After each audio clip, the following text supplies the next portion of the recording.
அஸ்ஸலாமு அலைக்கும் வரஹமத்துல்லாஹி வபரகாத்துஹு. அல்ஹம்துலில்லா, பிஸ்மில்லா ரஹ்மான் ரஹீம்.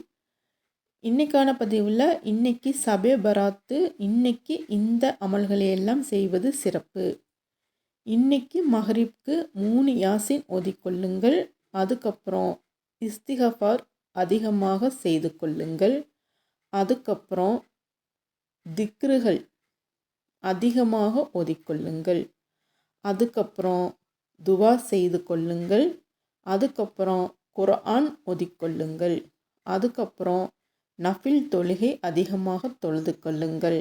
அதுக்கப்புறம் தஸ்பி தொழுகை தொழுது கொள்ளுங்கள். அதுக்கப்புறம் இன்னைக்கு இரவு சஹர் செய்து கொள்ளுங்கள். நாளைக்கு நோன்பு வைத்து கொள்ளுங்கள். இன்னைக்கு இந்த அமல்களை எல்லாம் செய்வதால் அல்லாஹு தஆலா மன்னிப்பும் தருவான், நரகத்திலிருந்து விடுதலையும் தருவான். ஏன்னா இன்னைக்கு செய்கிற அமலையெல்லாம் அல்லாஹு தஆலா உயர்த்தப்படுகிறான். நாம் இன்னைக்கு செய்கிற அமல்களையெல்லாம் அல்லாஹு தஆலா உயர்த்துவானாமா. அப்போது நாம் அதிகமாக இன்னைக்கு நிறைய நல் அமல்களை செய்து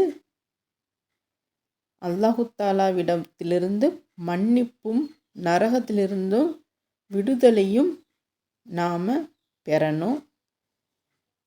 இதை இன்னைக்கு நீங்கள் செய்து கொள்ளுங்கள். அஸ்ஸலாமு அலைக்கும் வரஹ்மத்துல்லாஹி வபரகாத்துஹு.